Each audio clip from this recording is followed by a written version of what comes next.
6月11号，美国全国各地同时举行了450多场声势浩大的游行抗议，仅在华盛顿特区就有4万多名示威者走上街头。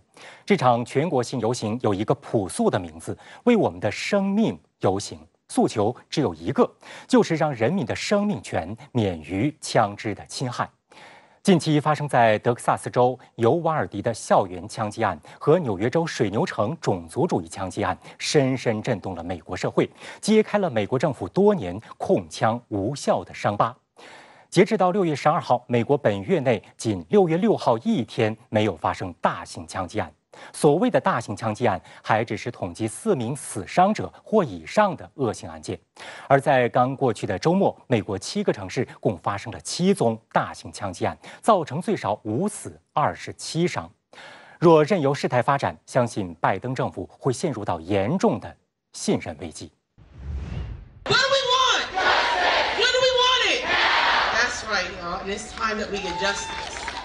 It's at the forefront of my mind every moment with my students, their safety, but also how we can advocate for change for them because they deserve better. It has taken me 33 years to put my life back together after my son died, so I don't wish that on anybody. 6月11号，美国控枪游行的民众聚集在国家广场，手持标语，高喊口号，谴责大规模枪击事件的猖獗。在游行人数最多的华盛顿特区，市长鲍泽也现身集会，呼吁两党制定符合常识的枪支法律，包括对购枪者进行强制性背景调查和禁止使用突击步枪等。在他的身后，身着红衣的民众拿着“不要转移视线，立刻通过枪支安全法律”的标语。据美国网站枪支暴力档案馆的数据，截止到6月11号，今年美国已经发生了270多起大规模枪击事件，平均一天超过1.5起，超过1.8万人死于枪支暴力。这个数字还不包括持枪袭击单个受害者的案件。实际上，美国枪患痼疾难解，牵涉诸多因素。民主、共和两党在控枪问题上分歧严重，致使美国国会20多年来未能通过任何重大的联邦控枪法律。除了因为美国有一批拥枪支持者，国会对控枪法案的分歧还与利益集团有关。美国全国步枪协会是美国影响力最大的游说组织之一，它的总部大楼里唯一对外开放的部分是著名的火器博物馆。它共有15个展示，收藏着3000件曾经叱咤美国各个历史时期的著名枪械和部分外国名枪。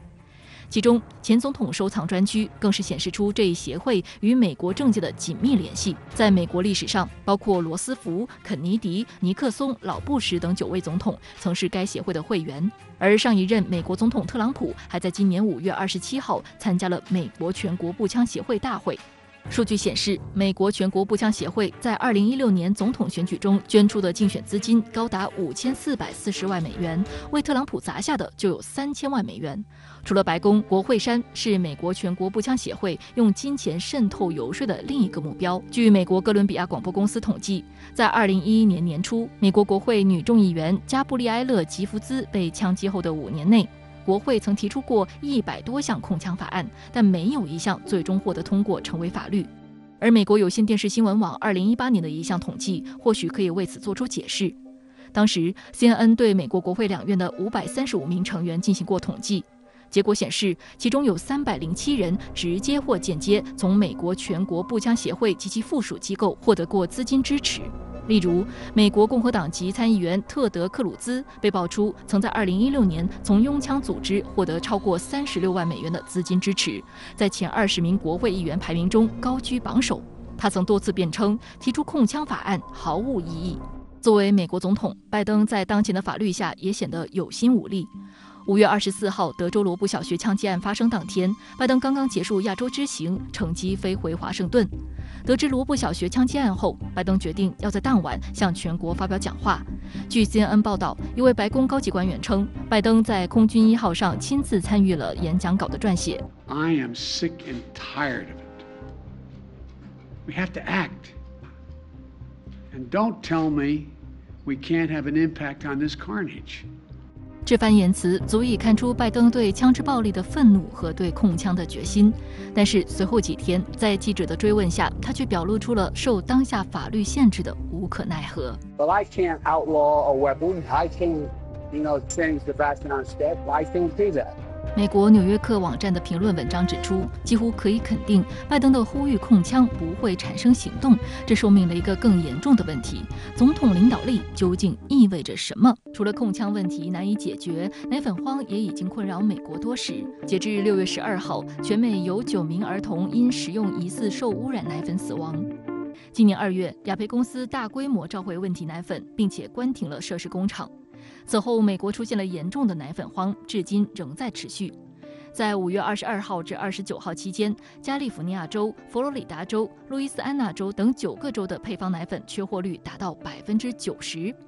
美国全国的配方奶粉缺货率已攀升至73%以上，许多家长愤怒控诉，在美国买枪比买奶粉容易。更令美国人愤怒的是，美国政府对于这一危机反应极为滞后，甚至无视了专业人士的警告。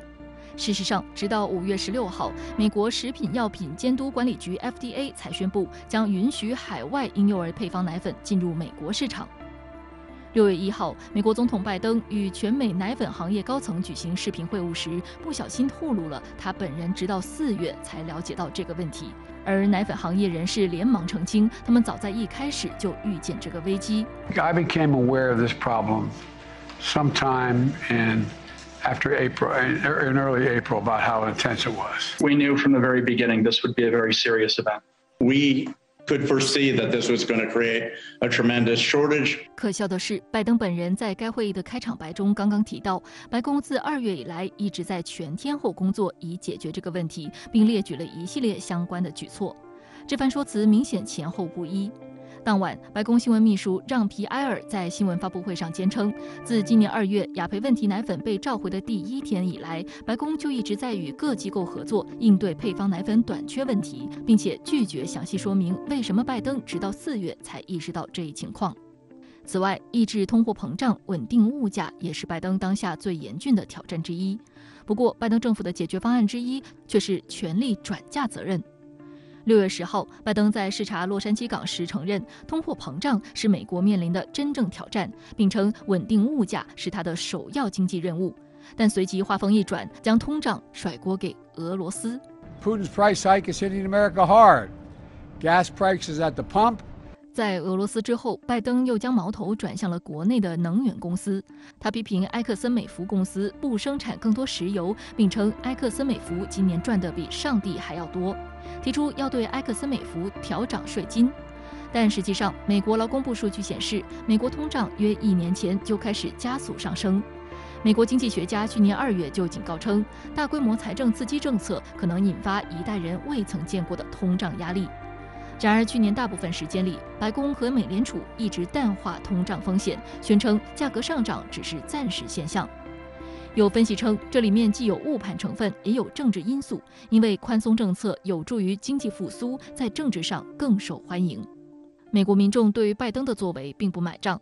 纽约邮报6月10号发表题为“拜登称通胀是经济的头等大事儿”，接着开始怪所有人的文章显示，一项民意调查发现，64%的美国成年人不赞成拜登的经济政策，34%的人表示通胀是最紧迫的全国性问题。